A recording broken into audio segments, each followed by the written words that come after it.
we think of our names, they carry such significance to us and the people who know us, whether it's from our culture, from our family. But for many people, their names are part of their identity. So if you are a parent or have children in your life and have watched somebody decide how to name a child, so just think about that for a moment. The amount of thought and care and attention that goes into naming another human being, a name that they're likely going to have for the rest of their lives, is really powerful. I think of when I named, my own children, and thinking of what is important to us, to me, to pass on to them. What significance does it have? It's connected to other family members. So it was really a thoughtful experience. And I think that's true for so many people and parents. And so when we then, go through school and the workplace, and our names are not given the same reverence and honor, perhaps, that our parents gave to us, it can have an impact. And so if you have a name and were raised in a place where people commonly pronounced your name correctly, it might seem strange to you to kind of think about, well, what's the big deal when somebody's name is mispronounced? Because it hasn't been your experience. But if you have a name and or lived in a place where people had difficulty pronouncing your name, and that was a regular occurrence throughout school before you even got to the workplace. On the first day of school, first month, of always having to correct a teacher or have your name really mispronounced, but you realize that they're talking about you. Like if that's been your experience, and then you come into the workplace with that same experience, over time, it becomes frustrating, annoying, angering, embarrassing, to have to constantly correct somebody who's mispronouncing your name, or make the decision not to correct them, or make the decision to change your name in professional settings simply to make it easier for other people to pronounce it correctly. And so what that does, why are we talking about this in terms of people management? What that does is it places a lot of, there's a lot of energy that goes with that for the person who's making those changes and choices. And so as people managers, we have a responsibility to create an environment where people don't have to make those compromises, where people don't have to constantly correct somebody for how their name is pronounced, or don't have to change their name to make it easier for other people to pronounce their name. Because what it does is it creates an opportunity for there to be a sense of belonging and to be cared for and to be a part of the team, because people are taking care to pronounce my name correctly, to identify my name with me. Or it's an opportunity to feel excluded, to feel like, oh, unless I change my name, I'm not going to belong. I'm not going to be accepted. I'm not going to be included. And so it's a powerful moment for managers to do it in a way that takes more time, and the impact is significant.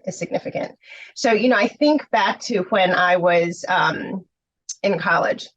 And so my first day of college, arrived with my bags and everything, and my resident advisor, right? So the person who, she was a senior, stayed on the floor with the incoming first year students, and was our guidance person to kind of help us navigate everything. And so get there, and the resident advisor called me by name. Never seen her before in my life, never spoken to her, but she called me by my first name. And she did that with all of the students that were on her hall.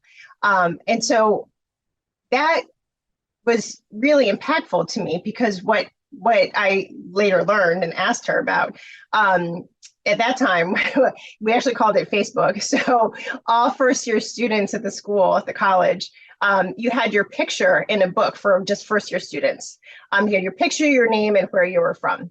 And so she had spent time over the summer memorizing the faces and names of the people who were going to live on her hall and that she was going to be responsible for that first year. And what a way to feel like I was seen and like I was cared for without, just as a human being, without her even knowing me. And it was so impactful to me that when I then became a resident advisor later on in my college career, I did the same thing. I took time over the summer. I memorized the people who were going to be on my hall and I called them by name when I first saw them. And it was, it was interesting to do it when I was doing it, after following the example that was set for me. When I did it, I could see the appreciation on the incoming students' faces, and I could see the deep appreciation on the parents' faces. Like, oh, my kid is going to be seen. My kid is going to be cared for while they're here.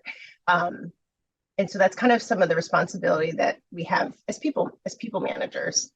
And one more thought that I just want to share, because again, it had such a impact on how I think of the power of names, how I think of bringing people in and including them, and knowing that they're seen, was when I graduated from that same college. And it was graduation, commencement practice a few days before the actual ceremony. And the person who was going to be reading our names and handing out the diplomas from the stage said, if you have a name that is frequently mispronounced, please come see me after practice. And so there were a whole bunch of us that waited a long time to see her after practice. And what she did is she asked every single person, how do you pronounce your name? And so she asked me to pronounce it about 3 or 4 times. And she was listening, and I saw her write my name phonetically, the way it sounded to her ear. And on graduation day, when I walked across the stage, my name was pronounced correctly. And so again, just coming into the college and feeling seen, and then leaving the college and feeling seen, was such a powerful experience of being cared for, of knowing that I belong here. And that's exactly what we can do with the people on our teams when it comes to correctly pronouncing people's names. So what I would really encourage you to do, and this isn't what I'm going to say, is for you to do with everybody, right? So not just with somebody whose name you have trouble pronouncing, but every single person who comes onto your team, that you ask them, how do you pronounce your name? And that if you need to write it down phonetically so that you can remember how to pronounce it the way that you heard it from them, that you take the time to do that. And that this just becomes standard practice. When somebody joins your team, that you ask, how do you pronounce your name? If you're part of the interviewing process, that before they join your team, you ask every candidate, how do you pronounce your name? And what would you like to be called? So people have their formal names, and some people use their formal names and other people use different names, and that you give people the opportunity to tell you their preference, and then obviously to follow it. Another technique to use is to have, again, everybody put the phonetic spelling of their name in their email signature line. So you'll see a lot of times people will put their the pronouns that they use. She, her, him, his, they, them. They'll put that in their email signature line to identify themselves to whoever receives their email. And so you could do the exact same thing with the phonetic spelling of your name. And so again, if you have a name that people never mispronounce, that you would ask that person to put the phonetic spelling of their name in the email as well, because we're not singling out anybody. We're recognizing that this is a tool, this is a way that everybody's name can be pronounced correctly. And it will take effort for some names, and it will be easy for other names. This is increasingly important as we are in a global marketplace. So we're working with people from all over the world. And we're also working with people who we might not have worked with before, regardless of if they live, 2 minutes from us, 10 minutes from us, or 20 hours from us. But when you see more diversity in the workplace, which is a great thing, we're also going to see ways that we need to adjust, which honestly is going to be better for everybody. So those would be my tips. I'll also add, don't give people nicknames. Let people tell you what they want to be called. And just to refresh, like have your email signature put the phonetic spelling of your name, and then use people's names accurately. There's another tool, and we'll put this in the session notes, where you can go online and you can go on websites that will tell you how to pronounce somebody's name. And so you can listen to somebody pronouncing a name correctly, and you can practice it. So again, it might take a little bit more time, and you might need to spend 5 minutes or more just saying somebody's name over and over and over to yourself and practicing it out loud until it becomes really familiar to you. But taking that extra time really is going to be really impactful. And when I think of my experience in college, if somebody on your team can feel truly welcomed when they first come to your team, they're going to give more. They're going to continue their excitement to be part of the team and part of the organization. And it's just going to be it's the beginning of developing a relationship with somebody you work with, where you see who they are, you value who they are, and they are appreciative, and it increases their kind of commitment and effort. So thank you for joining us. I always like to say, if you have any questions that you are scared to ask HR, those are the questions I want to know about. We want to hear your questions that you're too scared to ask HR, because we want to be able to answer them.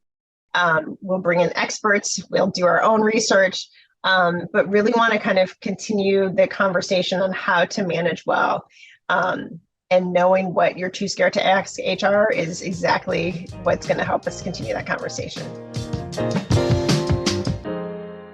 Thank you for listening to Managing Well. Please be sure to rate, review, and subscribe wherever you get your podcasts.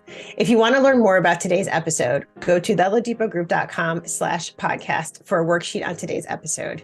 A special thanks to my podcast team and the Ladipo Group, who supports this show. Managing Well is produced and edited by Black Faves Brand Studio. I'm your host, Tonya Ladipo. If you have any questions or topics you want to discuss, email me at managingwellpodcast@theladipogroup.com.